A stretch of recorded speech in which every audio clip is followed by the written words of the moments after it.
మొదటి దినముల మంచి తొలి పలుకులను మాకు వినిపించారు.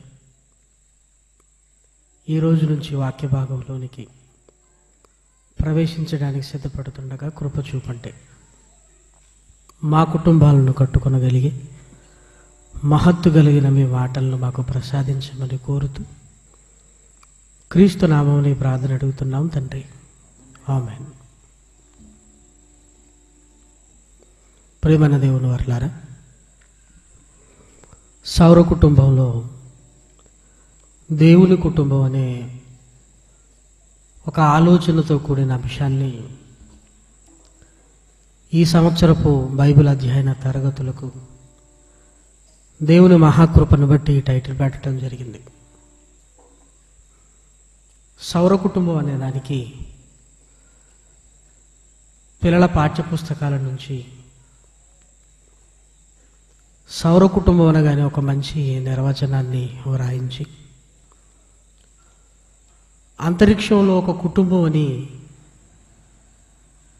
పిల్లలకు చిన్ననాటి నుంచే నేర్పించే పాఠాలు ఇప్పటి వరకు ఎన్నో మనం చదువుకున్నాం. కానీ అంతరిక్షంలో సూర్య కుటుంబంలోనే దేవుని కుటుంబం ఉందన్న ఆలోచన బైబిల్ చదువుతున్నప్పుడు మనము కూడా దేవుని కుటుంబంలో భాగమనే ఆలోచన కలిగినప్పుడు మనిషి సూర్య కుటుంబం మీద ఉన్నంత ఆలోచన ఈ భూమి పట్ల, భూమి మీద ఉన్న దేవుని కుటుంబంపై మనిషికి లేదనే చెప్పాలి. ఎందుకంటే ప్రారంభం నుంచి మానవ ఆవిర్భావం జరిగి మనిషి కుటుంబంగా ఏర్పడిన నాటి నుండి దేవునికున్న ఆలోచనలు చాలా గొప్పవి. జగదుత్పత్తి ముందుకే దేవుడు ఒక ప్రణాళికను సిద్ధపరచుకొని ఆ ప్రణాళికలో ఒక కుటుంబంగా రాబోయే కోటాను కోట్ల మంది పిల్లలు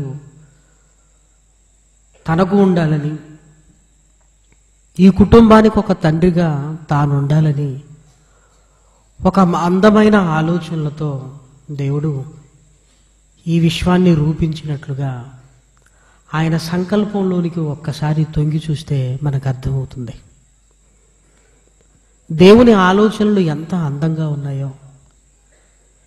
ఈ ప్రకృతి ఒడిలోనికి మానవ ఆవిర్భావం, దేవుడు మనిషిని కన్న తరువాత కుటుంబాలు కుటుంబాలుగా భూమి మీద మానవ జనాభా విస్తరించిన తర్వాత అందమైన ఆలోచనలన్నీ అతి భయంకరంగా మారిపోయి కుటుంబాలు కుటుంబాలుగా, దేవునికి చోటు లేని కుటుంబాలుగా ఈరోజు ప్రపంచవ్యాప్తంగా ఎన్నో కుటుంబాలను మనం చూస్తున్నాం.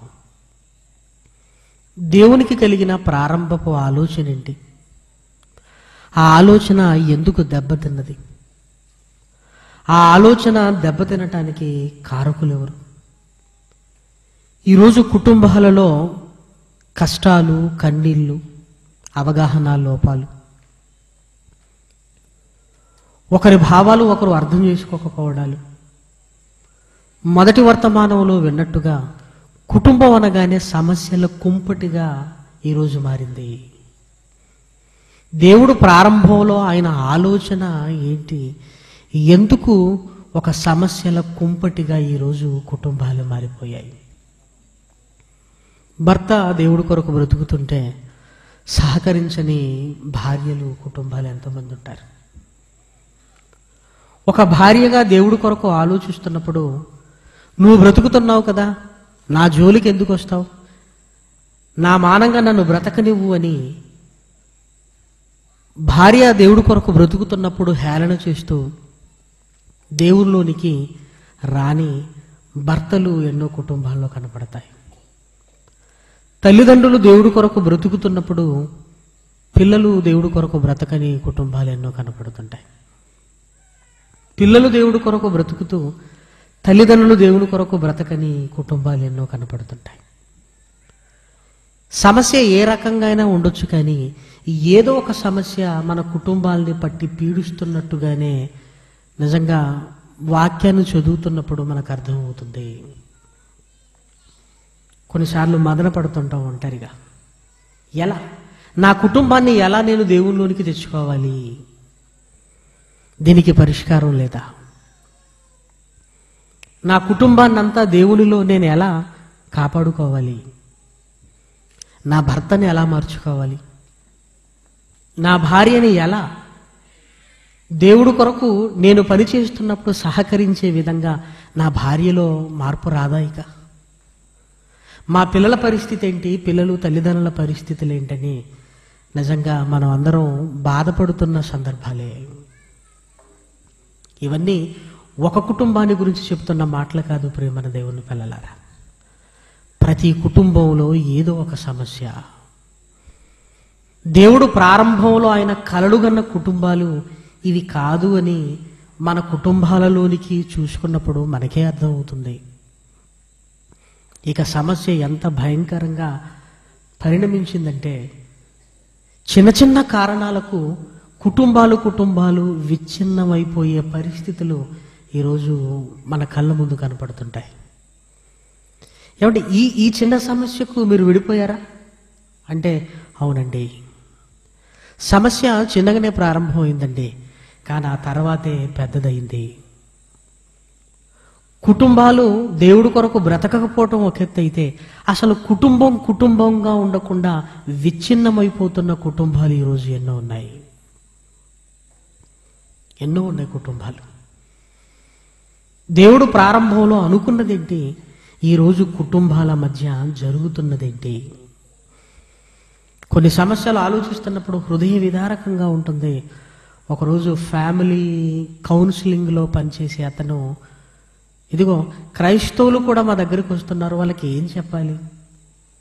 మీరేదో చెప్తారు కదా, ఆ క్యాసెట్లు ఏదన్నా ఉంటే మాకు పంపించు, ఆ క్యాసెట్లు వినమనన్నా చెప్పి మా దగ్గరికి రమ్మంటాం, మేమేం చెప్పగలం దేవుని మాటలు విన్నవారికి అని ఆశ్చర్యపోతున్నారు. అంటే కలిసి ఉండమని ఎవరో చెప్పవలసిన అవసరత ఈరోజు క్రైస్తవులకు ఏర్పడిందంటే ఈ 66 పుస్తకాలలో ఉంటున్న మాటలు సరిగా తెలియకపోవటం వల్ల ఈరోజు లోకంలో ఉన్నవాడు మంచి క్రైస్తవుడికి చెప్పవలసిన పరిస్థితి ఏర్పడింది. కాబట్టి కోటి సమస్యలతో కొలువు తీరిన ఈరోజు కుటుంబాలను కదిలిస్తే ఆ కుటుంబాలలో ఉంటున్న సమస్యలకు కొద్ది మేరకైనా పరిష్కారాన్ని సూచించటానికే ఈ మంచి మాటలను నిజంగా దేవుని ఆలోచనల మేరకు మీ ముందుకు తీసుకొని రావటం జరిగింది. ఎందుకంటే ప్రయత్నంలో తప్పు లేదు. నీ భార్య నీ మాట వినటం లేదు, వినటానికి నువ్వే ప్రయత్నం చేశావు? నువ్వు ఏ ప్రయత్నం చేయకుండానే వినటం లేదు అన్నప్పుడు ఆ సమస్య పెద్దదవుతుందేమో కానీ పరిష్కారం కాదు. సమస్య నీకు అర్థమైంది కదా, దాన్ని పరిష్కరించుకోవటానికి నువ్వేం చేశావు?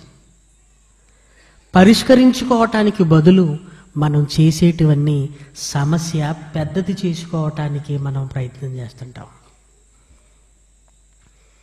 నా భర్త దేవునిలో లేడు, ఓకే, నీ భర్తను దేవునిలోనికి తీసుకుని రావటానికి నువ్వు ఏ ప్రయత్నం చేశావు?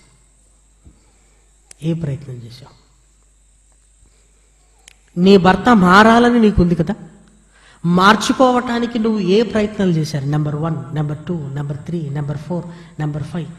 ఏమంటే ఎన్నో రకాలుగా ప్రయత్నం చేశానండి, ఇంకేం చేయమంటారు అంటే పోన్లే శక్తి మేరకు నువ్వు కష్టపడ్డావు అని అనుకోవచ్చు. కానీ ప్రారంభంలోనే ఒక విసుగు, ఇతనింతే, ఇక ఇతను మారడు. నువ్వు ఎప్పుడో అనుకోవలసిన మాటలను ప్రారంభంలో అనుకుంటూ సమస్యను పెద్దది చేసుకుంటున్నామేమో. మనం ఏమి చేయకుండానే ఇక మన వల్ల కాదనుకుంటున్నావేమో. ఆ పరిష్కారం కోసం ప్రయత్నం చేయకుండానే ఇక ఆ సమస్య మనకు తెలియకుండానే మనం పెద్దది చేసుకుంటున్నానేమో. ఏమంటే ఈ కోణంలో దయచేసి ఆలోచించండి ప్రియమైన వారలారా. కొన్ని సంవత్సరాలు ప్రయత్నం చేసిన తర్వాత ఇంకా నన్నేం చేయమంటారు అనేది వేరు. అసలు ప్రయత్నం చేయకుండానే, మార్పు కొరకు ప్రయత్నం చేయకుండానే సమస్య పెద్దది చేసుకోవటం అనేది కుటుంబాలు విచ్ఛిన్నం అవటానికే కారణమవుతుంది. కాబట్టి దేవుని గ్రంథంలోనికి వెళ్ళి దేవుడు ఎలా ప్రయత్నం చేయమంటున్నాడు, కుటుంబం ఎలా ఉండాలని ప్రారంభంలో దేవుడు కోరుకున్నాడు. ఈ కుటుంబాల మధ్య చిచ్చు పెట్టి ఈ కుటుంబాలను విచ్ఛిన్నం చేసిన ఆ మాయగాడు ఎవరు? ఎందుకంటే దేవుని ఒక అందమైన ఆలోచనకు దెబ్బ తగిలింది. దేవుని ప్రారంభపు ఆలోచనలకు ఇదిగో గండి కొట్టినట్టుగా జరిగిపోయింది. ఒక కుటుంబంగా నా పిల్లలు నా కళ్ళ ముందు కలకలలాడుతుండాలనుకుంటున్న దేవుని ఆలోచన ఈరోజు మన కళ్ళ ముందే కళావిహీనమై ఎందుకు కనపడుతుంది? ఏదో జరిగినట్టుగా మీకు అనిపిస్తుందా? ఎక్కడో డిస్టర్బ్ అయిపోయింది, ఎవరో డిస్టర్బ్ చేశారు. దేవుని సంకల్పాన్ని దెబ్బతీయటానికి ఎవరో మనకు తెలియకుండానే కంకణం కట్టుకున్నట్లుగా మనకు అర్థమవుతుంది. లేకపోతే చిన్న చిన్నవి పెద్ద పెద్ద సమస్యలుగా మారిపోవటం ఏంటి? రెండవసారి ఆడపిల్ల పుట్టిందంట. ఫోన్ చేయగానే ఆ తండ్రి తన కూతుర్ని చూసుకోవడానికి రాలేదు. ఆ రోజు వెళ్ళిపోయిన ఆయన ఇప్పటికీ 15 సంవత్సరాలు రాలేదండి అని ఒక తల్లి చెబుతుంది. ఆ పుట్టిన కూతురు ఇంచుమించు 10th క్లాస్ ఇంటర్మీడియట్ చదువుతుందండి. పుట్టగానే వెళ్ళిపోయిన నాన్న ఇంతవరకు రాలేదు. చూశారు ఏమిటి అంత కఠినమైన నిర్ణయం తీసుకున్నాడేంటి? పుట్టగానే నువ్వు వెళ్ళిపోయావు కదా, ఆ పుట్టిన పాపను సాకి పెద్ద చేయటానికి ఆ తల్లి ఎంత కష్టపడిందో ఏమంటే ఒక్క క్షణం ఆలోచించగలిగితేనే నా బాధ్యత ఏంటి అని కనీసం గుర్తుకు రాలేదా? మనిషి ఇలా అయిపోయాడంటే అంత కఠినంగా ఎలా ఉండగలుగుతున్నాడు? ఒక రోజా 2 రోజుల ఇంచుమించు 15 సంవత్సరాలు అవుతుంది, ఇంకా రాలేదు. ఏమంటే నా భార్య నా పిల్లలు నా దగ్గర వదిలేసి వెళ్ళిపోయిందండి. వదిలేసి వెళ్ళిపోవటమా? ఎలా అంత కఠినంగా ఉండగలుగుతున్నారు అసలు? ఎలా? నీ పాప ఏడుపు నీకు జ్ఞాపకం రాదా? నీ పాప అమ్మాని పిలిచిన ఆ మాటలు నీ గుండెను తాకవా? వాళ్ళు ఎలా ఉన్నారన్న ఆలోచన రాదా? ఏంటంటే మనిషి ఎంత కఠినురాలైపోయారు. ఏడవగానే పరిగెత్తి హక్కున చేర్చిన అమ్మేనా తన పిల్లల్ని వదిలేసి వెళ్ళిపోయింది అన్న ఆ పిల్లల ముఖంలోనికి సూటిగా చూస్తున్నప్పుడు ఎందుకు ఆ తల్లి ఎంత కఠినురాలైపోయింది? ఆమెను ఇంత పాషాణ హృదయంగా ఎవరండి ఆమెను వలిచింది? ఎందుకు ఇంత కఠినంగా నిర్ణయాలు తీసుకుంటున్నారు? విచిత్రం ఏంటంటే కలిసి సుఖంగా బ్రతకలేరట, విడిపోయి సుఖంగా బ్రతుకుతారట. విడిపోవటంలో సుఖం ఉందని కోరుకుంటున్న సమాజాన్ని చూస్తుంటే నవ్వాలో ఏడవాలో అర్థం కావటం లేదు ప్రియమైన వారలారా. కలిసి సుఖంగా బ్రతకలేరట, విడిపోయి సుఖంగా బ్రతుకుతారట. విడిపోవటంలో సుఖం ఉందా? విడిపోవటంలో ఆనందం ఉందా? ఆనందం ఎక్కడుందో ఈరోజు మనిషికి అర్థం కాలేదు ప్రియమైన వారలారా. అందుకే కోర్టులలో లాయర్లు ఏమని వాదిస్తున్నారో తెలుసా? ఇదిగో కలిసిమెలిసి మీరు బ్రతకలేనప్పుడు విడిపోయి హాయిగా ఉండొచ్చు కదా, విడిపోతే హాయిగా ఉంటారని నువ్వు గ్యారెంటీ ఇవ్వగలవా? విడిపోతే వాళ్ళు హాయిగా ఉంటారని నువ్వు గ్యారెంటీ ఇవ్వగలవా? ఈరోజు మనిషి కూడా ఏమంటున్నాడంటే అదే బెటర్ కదండి అంటున్నాడు. అదే బెటర్ కదా అంటే కుటుంబాలు విచ్ఛిన్నమైపోవాలి. ఈరోజు మనిషి పరిష్కారాలను చూస్తుంటే కుటుంబాలను కట్టే మాటలు మనిషి దగ్గర లేవు ప్రియమైన దేవుని పిల్లలారా. పెళ్లిళ్ళు జరగడానికి గుడులను కట్టుకున్నాడు, విడాకులను తీసుకోవడానికి కోర్టులు కట్టుకున్నాడు. ఒకవైపు గుడి మెట్లు ఎక్కుతున్నాడు, మరొక వైపు కోర్టు మెట్లు ఎక్కడానికి కూడా ఆలస్యం ఏమీ చేయటం లేదు. ఆ బంధం ఏంటి? ఆ బంధం వెనకాల ఉంటున్న పరమార్థం ఏంటి? నీ కుటుంబం ఏంటి? నీ కుటుంబంలో ఉంటున్న ప్రేమ ఆప్యాయతలు నీకు తెలియదు. ఆ కుటుంబంలో దేవుడు నిన్ను ఎలా ఉండమంటున్నాడో, ఆ కుటుంబంలో నీ పాత్ర ఏంటో, ఆ అందమైన కుటుంబపు ఆలోచన నీకు లేదు గనుకనే ఇదిగో ఈరోజు కుటుంబాలు విచ్ఛిన్నమవటానికి మానవ ఆలోచనలు కారణమైపోయాయి ప్రియమైన వారలారా.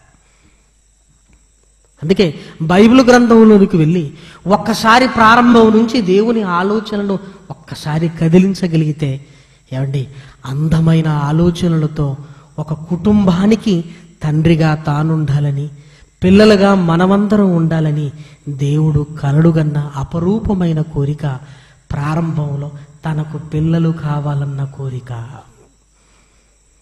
ప్రారంభంలో దేవుని ఆలోచన చూస్తుంటే తాను తండ్రిగా మనమందరం ఆయనకు కుటుంబంగా బ్రతకాలని ఒక అద్భుతమైన ఆలోచనతో దేవుడు ఉన్నట్లుగా మనకు అర్థమవుతుంది. దయచేసి ఆ మాటలు చూడండి. కొరంథీలకు రాసిన మొదటి పత్రిక దేవుడు ప్రారంభంలో కోరుకుంటున్న ఆయన ఆలోచన మీరు చూడగలిగితే, క్షమించండి, 2వ పత్రిక 6వ అధ్యాయము 18 చివరి మాటను దయచేసి చూడండి. నేను వారిలో నివసించి సంచరించుతును, నేను వారి దేవుడనయ్యుందును, మీకు తండ్రినయ్యుందును, మీరు నాకు కుమారులను కుమార్తెలునయ్యుందురు. దేవుని ఆలోచన, ప్రారంభపు దేవుని ఆలోచన, పరలోకంలో ఉన్న కన్న తండ్రి ఆయనకున్న ఆలోచన ఏంటంటే, నేను దేవుడుగా ఉండాలన్న ఆలోచన కన్నా నా పిల్లలకు నేను తండ్రిగా ఉండాలి. వారు నాకు ప్రజలు అన్న మాట కన్నా దేవుడు నాకు కుమారులుగా కుమార్తెలుగా ఉండాలి, నాకు కుమారులుగా కుమార్తెలుగా ఉండాలి. ఇది జగదుత్పత్తి ముందుకు దేవునికి కలిగిన ఆలోచన. ప్రారంభంలో దేవునికి కలిగిన ఒక అద్భుతమైన ఆలోచన, ఒక కుటుంబాన్ని గురించిన ఆలోచన. నేను తండ్రిగా ఉండాలి, వారు నాకు కుమారులుగా కుమార్తెలుగా ఉండాలి, తండ్రి పిల్లలు ఒక కుటుంబంగా ఉండాలి అనేది ప్రారంభంలో దేవుని ఒక అందమైన ఆలోచన. ఇదిగో కుటుంబం తనకు కావాలన్న ఒక ఆలోచన. ఇంకా బైబిల్లో మీరు చూడగలిగితే దేవుని ఆలోచనలన్నీ కుటుంబాన్ని చుట్టూ, మన చుట్టూ మనమే ఒక కుటుంబంగా దేవుడికి ఉండాలన్న కోరిక కలిగిన మాటలు బైబిల్లో మనకు కనపడుతూనే ఉంటాయి. హెబ్రీయులకు రాసిన పత్రిక 12వ అధ్యాయంలో రాయబడిన మాట కూడా దయచేసి మీరు చూడగలిగితే, హెబ్రీయులకు రాసిన పత్రిక 12వ అధ్యాయం 9వ వచనం. హెబ్రీయులకు రాసిన పత్రిక 12వ అధ్యాయము 9వ వచనం. మరియు శరీర సంబంధులైన తండ్రులు మనకు శిక్షకులై ఉండిరి, వారి యందు భయభక్తులు కలిగి ఉంటిమి. అట్లయితే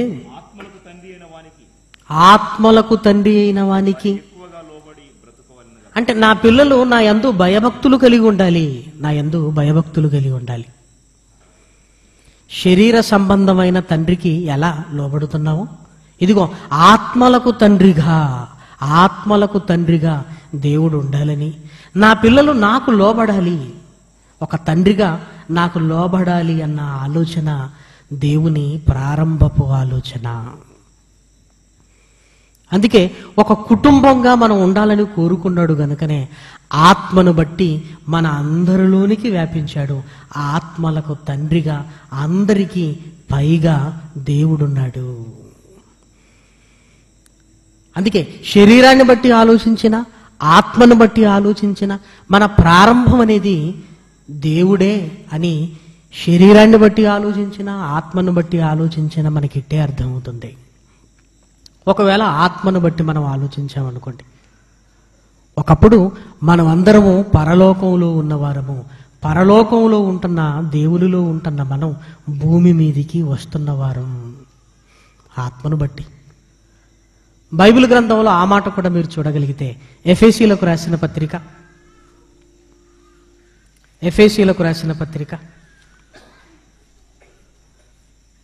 4వ అధ్యాయము, ఎఫెసీయులకు రాసిన పత్రిక 4వ అధ్యాయము 6వ వచనం చూడండి.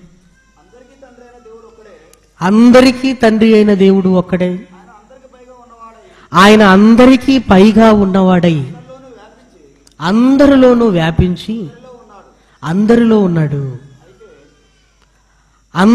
ఉన్నాడు. ఆత్మలకు తండ్రిగా మన అందరిలో ఉన్నాడు, అందరిలో వ్యాపించి ఉన్నాడు, అందరికీ పైగా ఉన్నాడు. అంటే ఆత్మను బట్టి మనం ఆలోచిస్తే పరలోకమందున్న తండ్రిలో నుంచి వచ్చిన వారు, ఆ తండ్రి గర్భవాసము నుంచి వచ్చిన ఆయన పిల్లలు. దేవుడు తన పిల్లలు అనే మక్కువ మన పట్ల ప్రదర్శించడానికి కూడా ఆయన గర్భం నుంచి మనం పుట్టిన వారమే. ఒకవేళ శరీరాన్ని బట్టి మనం ఆలోచించగలిగితే అపోస్తుల కార్యములు 17వ అధ్యాయం, 26వ వచనాన్ని కూడా మీరు చూడగలిగితే ఆదాము నుంచి మనం అందరము వచ్చినట్లుగా మనకు అక్కడ రాయబడిన మాట మనకు కనపడుతుంది. మరియు యావత్ భూమి మీద కాపురముండుటకు ఆయన ఒకని నుండి ప్రతి జాతి మనుషులను సృష్టించి, వారు ఒకవేళ మమ్మల్ని అందరినీ సృష్టించింది ఆ పరలోకమందున్న కన్న తండ్రి అని తెలుసుకోవాలి. ప్రారంభంలో ఆదాము గారిలో నుండి శరీరాలను తెచ్చుకున్న వారము మనము. ఆదాములో నుండి ఒకరి తర్వాత ఒకరు ఆయా తండ్రుల గర్భాల గుండా ఈ భూమి మీదికి వస్తున్న వారము. మరి ఆదాముకు శరీరాన్ని ఎవరిచ్చారు? ఆదాముకు తండ్రి ఎవరు? దేవుడే. ఆదాముకు శరీరాన్ని ఇచ్చింది ఎవరు? దేవుడే. ఆదాములో శరీరాన్నిచ్చి ఆదాము ద్వారా మనందరికీ శరీరాలను ఇస్తున్నది ఎవరు?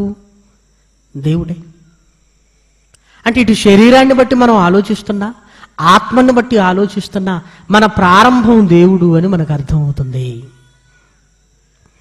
మన ప్రారంభం ఈ భూమి మీదికి మనం రావటానికి కారణము దేవుడు. ఎందుకు అంటే ఆయన తండ్రిగా ఉండాలి, మనమంతా ఆయనకు పిల్లలుగా ఉండాలి, ఒక కుటుంబంగా ఉండాలి అని దేవుడు కోరుకున్నాడు. ఒక తండ్రిగా ఉండాలి, నేను ఒక పెద్దగా ఉండాలి, నా పిల్లలు నా యందు భయభక్తులు కలిగి ఉండాలి అన్న ఆలోచనతోనే దేవుడు ఈ విశాల విశ్వాన్ని కలిగించాడు. అందులో తన కుటుంబాన్ని ఈ భూమి మీద రూపకల్పన చేశాడు. మనిషి చూపులు సౌర కుటుంబం మీద ఉన్నాయి. మనిషి పైకి చూస్తున్నాడు, కానీ పైనున్న దేవుడు కిందికి చూస్తున్నాడు. ఎందుకంటే నా కుటుంబం ఉంది ఈ భూమి మీద. పోనీ మనిషి చూపులు అంతరిక్షాన్ని చూసినా అంతరిక్షంలో కూడా ఒక అందమైన భావన మనకు కనపడుతుందండి. సూర్య, చంద్రులు, నక్షత్రాలు. సూర్యుడు భగభగమంటే మరి సూర్యకిరణాలతో తన కిరణాలను భూమి మీద ప్రసరింపజేసే మండుతున్న గోళం. సాయంకాలం కాగానే చల్లని వెన్నెలనిచ్చే చందమామ. కంటికి మిలమిల మెలిసే నక్షత్రాలు. మనిషికి ఇది బాగా నచ్చింది, అందుకే దానికి ఒక కుటుంబం అని పేరు పెట్టాడు. నిజంగా కుటుంబం అని అంటున్నాడు గనుక మనిషి ఆ కుటుంబపు వాతావరణాన్ని చూస్తే నిజంగా అందులో ఉంటున్న భావన మన కుటుంబాలలో దేవుడు చూడాలని కోరుకున్నాడు. ఒక తండ్రిగా సూర్యుని తలపించే విధంగా ఉండాలి అని, ఒక తల్లిగా చందమామను తలపించే చల్లని ప్రేమను పంచే విధంగా ఉండాలి.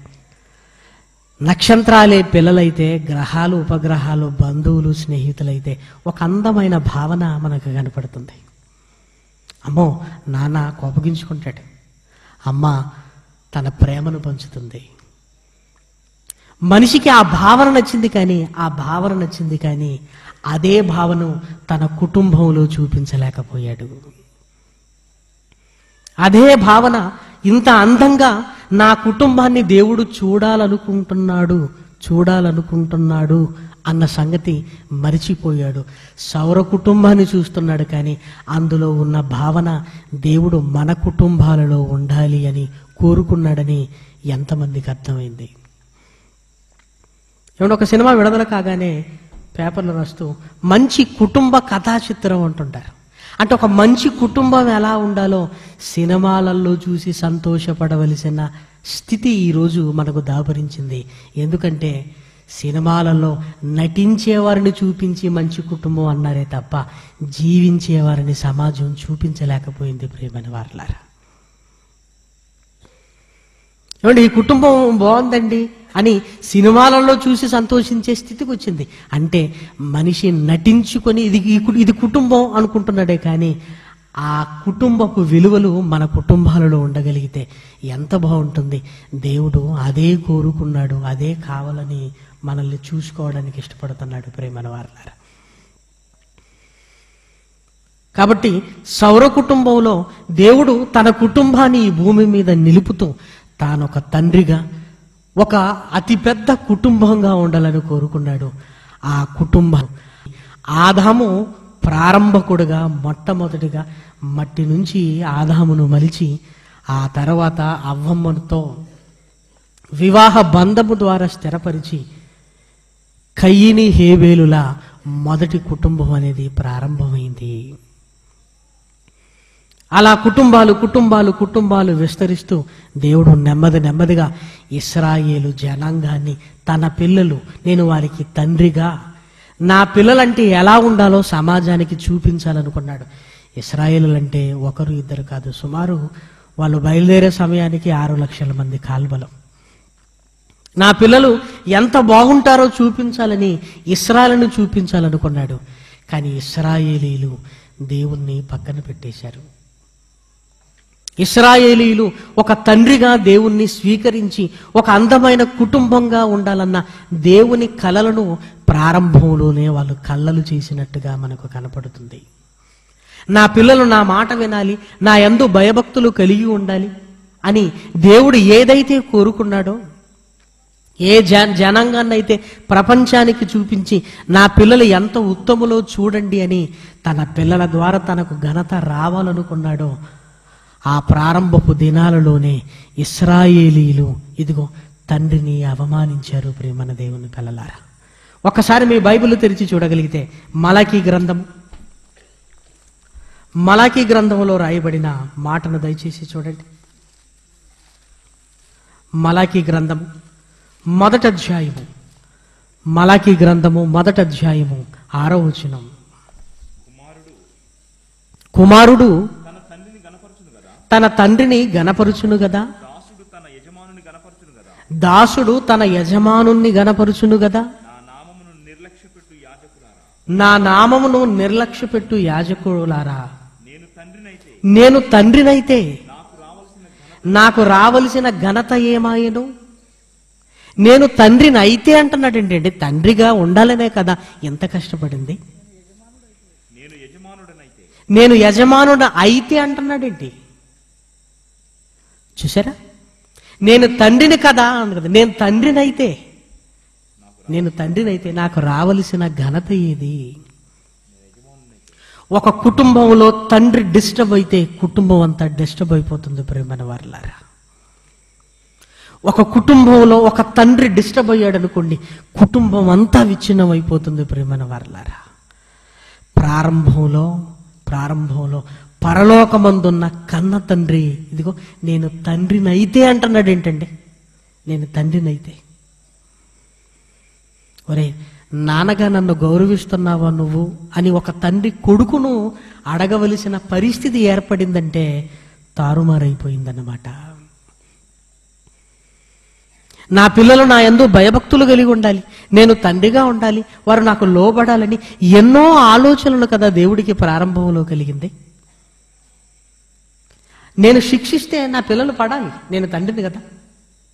శరీర సంబంధమైన తండ్రులు శిక్షిస్తే మీరు అర్థం చేసుకున్నప్పుడు, నేను శిక్షించిన నా పిల్లలు నన్ను అర్థం చేసుకోవాలి అని దేవుడు ఉన్నతంగా కోరుకుంటూ మంచి కోసమే కదా నేను ఏదైనా చేసేది అని నన్ను నా పిల్లలు అర్థం చేసుకోవాలి, నా కీర్తి నా గొప్పతనం నా పిల్లల ద్వారా సమాజానికి చాటాలి అని ఒక ఉన్నతమైన ఆలోచనలతో కుటుంబానికి పునాది వేసి ఒక్కొక్కరి ద్వారా ఒక అతిపెద్ద కుటుంబాన్ని ఈరోజు జగమంత కుటుంబం నాది అని చెప్పాలనుకున్న దేవుడికి ఏమంటే మలాకీ గ్రంథానికి రాగానే నేను తండ్రిని అయితే అంటున్నాడంటే తండ్రిని విడిచిపెట్టారా?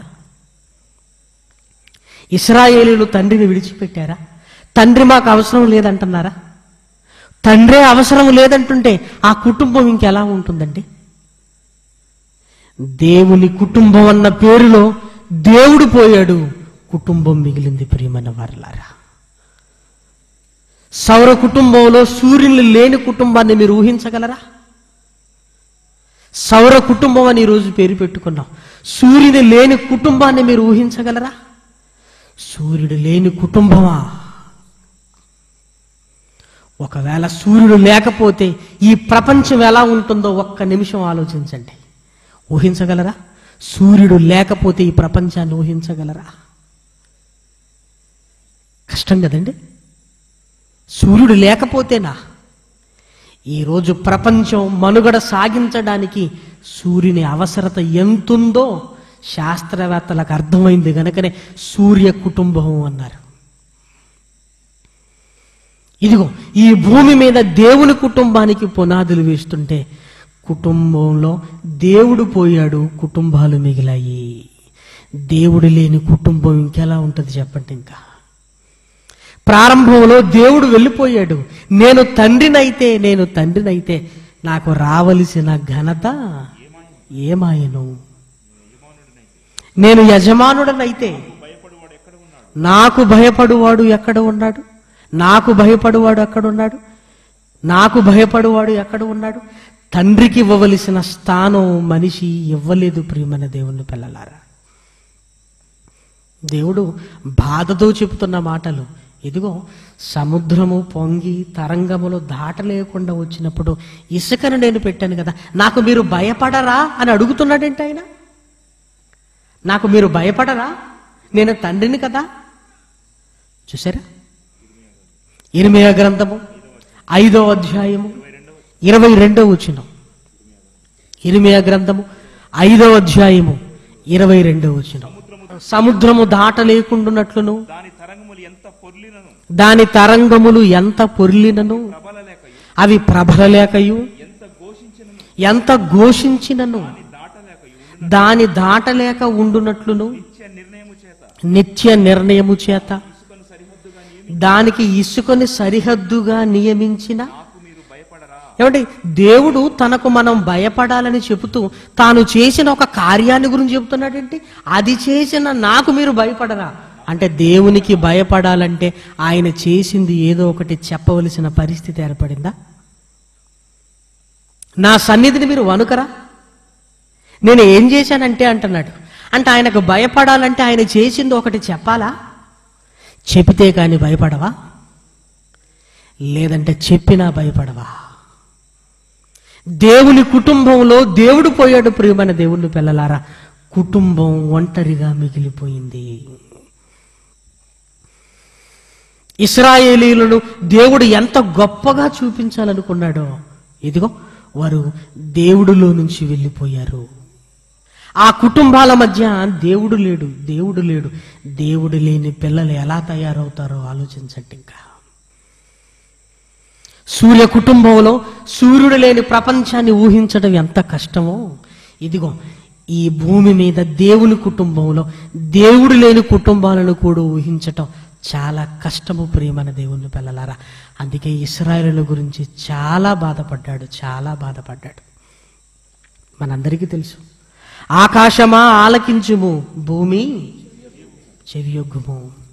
నా పిల్లలను పెంచి నేను గొప్పవారినిగా చేసి తిని వారు నా మీద తిరగబడి ఉన్నారు అని ఒకనాడు ఇశ్రాయేలీల లక్షణాలను గురించి ఆ క్రింది వచనాలలో చెబుతున్న ఒక్కొక్క మాట చూస్తుంటే దేవుడు లేని కుటుంబాలు ఎలా అస్తవ్యస్తంగా మారిపోతుందో కింద రాయబడిందండి. యెషయా గ్రంథం 1వ అధ్యాయం 2వ వచనం నుండి. యెహోవా మాటలాడుచున్నాడు, ఆకాశమా ఆలకించు, భూమి చెవియొగ్గుము. నేను పిల్లలను పెంచి గొప్పవారినిగా చేసి తిని వారు నా మీద తిరుగుబడి ఉన్నారు. ఎద్దు తన కామందు నెరుగును, గాడిద సొంతవాన్ని దొడ్డి తెలుసుకొనును. ఇశ్రాయేలులకు తెలివి లేదు, నా జనులు యోచింపరు. పాపిష్టి జనమా, దోషభరితమైన ప్రజలారా, దుష్ట సంతానమా, చెరుపు చేయు పిల్లలారా, మీకు శ్రమ. నన్నే వద్దనుకున్నారు, మీరు నన్నే వద్దనుకున్నారు. ఏమండి, నా పిల్లలందరూ నా కొరకు బ్రతకాలని జగమంత కుటుంబం నాది అని దేవుడు కోరుకుంటే, ఏమండి, విచ్ఛిన్నం చేసి దేవుణ్ణి దూరం చేసి చివరికి ఏ సామెత మనుషుల నోట్లో మిగిలిపోయేలా ఈరోజు ఉందో తెలుసా? చిన్న కుటుంబము చింతలేని కుటుంబం. అది దేవుని కాన్సెప్ట్ కాదండి. అందరూ నా కుటుంబం, నా పిల్లలు ఐక్యమత్యంగా, నా పిల్లలు నాకు లోబడాలి. ఇదిగో ప్రపంచమంతా నా కుటుంబం అని దేవుడంటే, ఈరోజు ఇదిగో మీరు కలిసి ఉండటం చాలా కష్టం, విడిపోవటం బెటర్. వాళ్ళు మీరు కలిసి ఉండటం చాలా కష్టం, ఎప్పటికైనా విడిపోవలసిందే కదా, అది బెటర్. ఇలా ముక్కలు ముక్కలు ముక్కలు ముక్కలైపోయి ఒకప్పుడు ఉమ్మడి కుటుంబాలు, ఈరోజు ఉమ్మడి కుటుంబాలు లేవు. కనీసం కుటుంబం అయినా కుటుంబంగా ఉంటుందంటే ఆ ఉన్న భార్యాభర్తల్లో ఇద్దరట విడిపోతేనట హాయిగా ఉంటారట, కలిసి ఉంటే మాత్రం కొట్టుకుంటూ ఉంటారట. ఏంటంటే ఇదంతా ఎందుకు జరిగింది? దేవుని కుటుంబంలో దేవుడు పోయాడు, ఇక కుటుంబాలు విచ్ఛిన్నమైపోయి ఈ చివరికి ఇదిగో చిన్న కుటుంబమే బెటర్ అనే కాన్సెప్ట్లోనికి ఈరోజు వెళ్ళిపోయారు ప్రేమన దేవుని పిల్లలారా. కానీ దేవుడు నాకు కోటాను కోట్ల మంది పిల్లలు కావాలన్న ఆయన కోరిక చూస్తుంటే ఆయనకి చిన్న కుటుంబం కాదండి, ఆయనకి ఇదిగో కొన్ని కోట్ల మంది పిల్లలు కలిగిన కుటుంబం కావాలి ప్రేమన వారులారా. కొన్ని లక్షల మంది కలిగిన ఇశ్రాయేలును నా పిల్లలు అనుకుంటాను. కొన్ని లక్షల మంది కావాలి ఆయనకి. కొన్ని కోట్ల మంది పిల్లలు కలిగిన కుటుంబం కావాలి. కుటుంబాలలో నుంచి దేవుణ్ణి దూరం చేసింది ఎవరు? ఈరోజు కుటుంబాలను ఇలా దేవునికి ఎదురు తిరిగేటట్టుగా మలిచింది ఎవరు అని ఆలోచించగలిగితే, యేసుక్రీస్తు భూమి మీదకి వచ్చిన తర్వాత అసలు రహస్యాన్ని మాట్లాడుతూ ఆయన అన్న ఒక్క మాట ఈ రాత్రి మనం బాగా ఆలోచించాలి. యోహాను సువార్త 8వ అధ్యాయం, యోహాను సువార్త 8వ అధ్యాయం, యోహాను సువార్త 8వ అధ్యాయంలో మహనీయుడైన యేసుక్రీస్తు మాట్లాడుతున్న మాటను చూడండి. 44వ వచనము, మీరు మీ తండ్రియగు అపవాది సంబంధులు, మీరు మీ తండ్రి దురాశలు నెరవేర్చగోరుచున్నారు. ఆది నుండి వాడు నరహంతకుడు, సత్యమందు నిలిచినవాడు కాదు. వాని యందు సత్యమే లేదు. వాడు అబద్ధమాడునప్పుడు తన స్వభావమును అనుసరించి మాటలాడును. వాడు అబద్ధికుడు. వాడి క్యారెక్టర్ చూసారా? అబద్ధమునకు జనకుడు. ఇన్ని క్యారెక్టర్ కలిగిన వాడిని, అపవాదిని యేసుక్రీస్తు ఏమని సంబోధిస్తున్నాడు? మీరు మీ తండ్రియగు అపవాది సంబంధులు. వీడెలా తండ్రి అయ్యాడు? మీరు మీ తండ్రియగు తండ్రిగా అపవాదిని పెట్టుకున్నారు. పైగా మాకు అబ్రహాము తండ్రి అని మీరు అనుకోవటం అబ్రహాము. కానీ మీరు చేస్తున్న కార్యక్రమాలు చూస్తుంటే మీరు మీ తండ్రియగు అపవాది సంబంధులు. నేను తండ్రిని అయితే అంటున్నాడంటే తండ్రి స్థానంలో నుంచి ఇదిగో దేవుణ్ణి సమాజం తీసేసింది. ఆ తండ్రి స్థానంలోనికి ఎవరొచ్చారో తెలుసా? ఆ తండ్రి స్థానంలోనికి ఎవరొచ్చారు? ఇదిగో మీరు మీ తండ్రియగు అపవాది సంబంధులు. అపవాది వచ్చాడు. వాడు వచ్చాయంటే కుటుంబాలు విచ్ఛిన్నం కాకపోతే ఏం చేస్తాయి? వాడు తండ్రిగా ఈరోజు ఇదిగో కుటుంబాల మధ్య ఉన్నాడు అంటే విడిపోకపోమ్మంటే కలిసి ఉండమని ఏమైనా సలహా ఇస్తాడా? వాడు అబద్ధికుడు, అన్నదమ్ములను ఎడబాపినవాడు, నరహత్య చేయించినవాడు, కుటుంబాలను కూల్చినవాడు, కుటుంబాలలో పిల్లలను తండ్రులకు కాకుండా తండ్రులను పిల్లలకు కాకుండా ఎడబాపినవాడు వాడు ఆగడాలు అన్నీ ఇన్ని కాదు. దేవుడి కొరకు మనం బ్రతకడం, దేవుణ్ణి తండ్రిగా పిలవటం వాడికి ఇష్టం లేదు. ప్రారంభంలో సింహాసనాన్ని ఆశించాడు. ఆ సింహాసనం మీద తండ్రి ఇదిగో ఒక కుటుంబాన్ని గురించి రూపకల్పన చేస్తుంటే ఆ ఆధిక్యత నాకు కావాలి అనుకున్నాడు. సింహాసనం దక్కలేదని కోపంతో పరలోకం నుంచి పడిపోయిన ఆకాశంలో తన సింహాసనాన్ని ఏర్పాటు చేసుకున్నాడు. ఆకాశంలో ఆకాశ మండల దురాత్మల సమూహముతోనూ అన్నాడు. పరలోకంలో సింహాసనం దక్కలేదని ఇదిగో దానికి క్రిందిగానే ఆకాశ మండలంలో సింహాసనాన్ని వేసుకున్నాడు. అంతేకాదు, ఇదిగో దేవుణ్ణి మనం తండ్రి అని పిలవటం, ఆయన మనకు తండ్రిగా ఉండటం, మనం ఆయనకు భయపడటం, మనం ఆయన కొరకు బ్రతకటం వాడికి ఇష్టం లేదు. మనల్ని కనకపోయినా, మన గురించి ఆలోచించకపోయినా, మన గురించి వాడు ఈ ప్రకృతిని కలిగించకపోయినా ఇదిగో మనల్ని తన పిల్లలుగా చేసుకోవాలి. లేదు, నన్ను తండ్రి అని పిలవాలి. వారు నాకు లోబడాలి, నాకు భయపడాలి. ప్రారంభంలో దేవుడు ఏదైతే ఆలోచిస్తున్నాడో దానికి భిన్నంగా, దానికి విరుద్ధంగా, పూర్తి వ్యతిరేకంగా దేవుడు స్థానాన్ని తాను ఆక్రమించుకోవాలని, ఆ తండ్రిగా ఆ ఘనత తనకే దక్కాలి. నా పిల్లలను నేను చెప్పుకోవాలి అని పంతం పట్టాడు. దేవుడు ఎవరినైతే తన జనాంగంగా ప్రపంచానికి చూపించాలనుకున్నాడో ప్రపంచంలో విచ్ఛిన్నమైపోయిందండి ఇశ్రాయేలీల. నేనేం చేయలేనమంటే మీరు చేయగలిగింది చేయండి అని ఒక డాక్టర్ దగ్గర ఆరోగ్యాన్ని గురించి అర్థిస్తున్న నువ్వు కూడా నీ భర్త విషయంలో నువ్వు చేయగలిగింది చెయ్యకుండా మాత్రం నా భర్త మారడు అని నువ్వు అనకు. ఆ మాట వద్దు. ఆ మాట నువ్వు అనాలంటే ఎన్నో ప్రయత్నాలు నువ్వు చేసి ఉండాలి. నా భార్య ఇంతే అని నువ్వు అనుకు. ప్రారంభంలోనే ఆ మాట నువ్వు అంటున్నావంటే కొన్ని వందల సార్లు నువ్వు ప్రయత్నించి ఉండాలి. ఏమీ లేకుండానే ఒక నిర్ణయం తీసుకున్నావు. ఆ నిర్ణయం వెనకాల ఇక వాళ్ళ గతి అంతే అనుకుంటున్నావు కదా. డాక్టర్ను మాత్రం శాయశక్తులా ప్రయత్నం చేయమన్నా నువ్వు కూడా ఒక ప్రయత్నం చేయరాదు. నువ్వు కూడా ఒక ప్రయత్నం చెయ్యి. నువ్వు కూడా నీ వాళ్ళని కాపాడుకోవటానికి ఆలోచించు.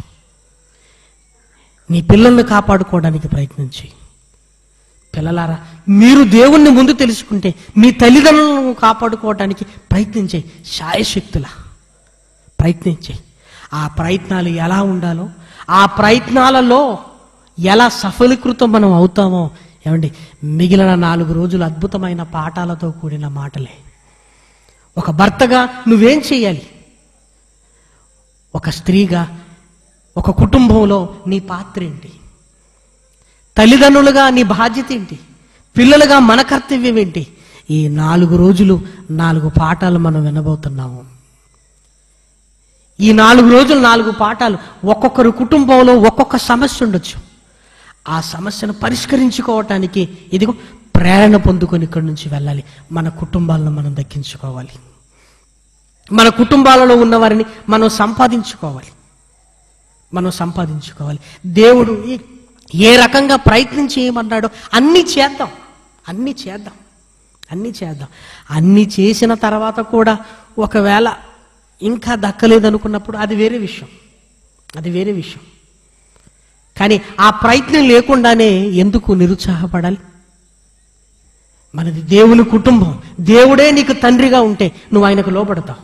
నువ్వు ఆయనకు లోబడుతున్నప్పుడు ఇదిగో దేవుని మాటలు నీకు అర్థమైతే నీ బాధ్యతలను నువ్వు చక్కగా నిర్వర్తిస్తుంటే ఖచ్చితంగా ఎదుటివారిలో మార్పును తీసుకుని రాగలం. ప్రియమైన దేవుని పిల్లలారా, కాబట్టి కుటుంబాలను కట్టే ఈ మాటలు అనేక కుటుంబాలకు ప్రయోజనకరంగా ఉండాలి అని క్రైస్తవ కుటుంబాలుగా ఇదిగో ప్రపంచానికి ఆదర్శం ఒక కుటుంబం అయితే, ఇదిగో మనం మన పక్క కుటుంబానికి ఆదర్శంగా ఉంటే చాలు. ఏమండి, ప్రపంచానికి ఆదర్శంగా నువ్వే ఉండాలన్నంత ఉన్నతంగా కాదు, మన పక్క కుటుంబానికి మనం ఆదర్శంగా ఉండగలిగితే అదే ప్రపంచానికి పాకుతుంది. అందుకే చిరు ప్రయత్నాలు చేయకుండానే ఇక ఏదో విసిగిపోయినట్టుగా వేసరిపోయినట్టుగా ఎందుకు అలాంటి ఆలోచనతో ఉండాలి? మన వాళ్ళని ఎలాగైనా మనం దక్కించుకోవాలి. ప్రియమైన వారిలారా, మన వారిని ఎలాగైనా ఈ రక్షణలోనికి తీసుకుని రావాలి. ఒక డాక్టర్ దగ్గరికి వెళ్ళి బ్రతిమలాడుతున్న నువ్వు చచ్చిపోతాడని బ్రతిమలాడుతున్నావు కదా, కానీ నువ్వు ఈ ప్రయత్నం చేయకపోతే నరకానికి వెళ్ళిపోతారు. ఆ నరకాన్ని జ్ఞాపకం చేసుకుంటే ఎంత బ్రతిమలాడినా పర్వాలేదు. ప్రియమైన దేవుని పిల్లలారా, నువ్వు చావకుండా బ్రతికుండటానికి బ్రతిమలాడుతున్నావు, కానీ నరకానికి వెళ్లకుండా వాళ్ళని కాపాడుకోవలసిన బాధ్యత కూడా మన మీద ఉన్నది. ప్రియమైన దేవుని పిల్లలారా, ఒక్కొక్కరి దగ్గర ఒక్కొక్క సమస్య ఉండొచ్చు. ఆ సమస్యకు బైబిల్లో ఉంటున్న మంచి పరిష్కారాలను చూపించడానికే ఈ సౌర కుటుంబంలో దేవుని కుటుంబం అనే అద్భుతమైన ఆలోచన. అందుకే దేవుని కుటుంబంలో ముందు దేవుడు ఉండాలి. ఆ దేవుణ్ణి పక్కన పెడితే వచ్చి చేరేవాడు దయ్యం. ఆ దయ్యం వచ్చి కూర్చుందంటే కుటుంబాలన్నీ ఇలానే ఉంటాయి. ఆ కుటుంబంలో దేవుడు ముందుంటే ఆ కుటుంబాలు ఎలా ఉంటాయో, ఆ కుటుంబంలో మన బాధ్యతలేంటో, ఒక భర్తగా, ఒక భార్యగా, ఒక తల్లిదండ్రులుగా, ఒక పిల్లలుగా మన బాధ్యతలేంటో రేపటి నుంచి ఒక్కొక్క సందర్భాన్ని మాట్లాడుకుందాం.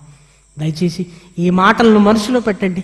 యేసుక్రీస్తు మాట్లాడిన అద్భుతమైన మాట ఇదిగో, మీరు మీ తండ్రి అన్నాడు, మీ తండ్రి అన్నాడు. అక్కడ జరిగింది ప్రపంచానికి ఎంత శాపంగా మారిందో ఆలోచించండి ప్రియమైన వారలారా. అందుకే ఆ మహనీయుడైన యేసు చెప్పిన అద్భుతమైన మాటలు బైబిల్లో 66 పుస్తకాలలో రాయబడిన మాటలను రేపటి నుంచి జాగ్రత్తగా మనం ఆలోచించుకుంటూ ముందుకు వెళ్ళగలిగితే మన సమస్యకి ఏదైనా చిన్న పరిష్కారం దొరుకుతుందేమో, దేవుడు ఏదైనా దారి చూపిస్తాడేమో. ఒకవేళ ఈ మాటల వల్లే మన కుటుంబంలో మార్పు వస్తే నీ కుటుంబంలో ఉంటున్న ఆనందం ఏమండి దానికి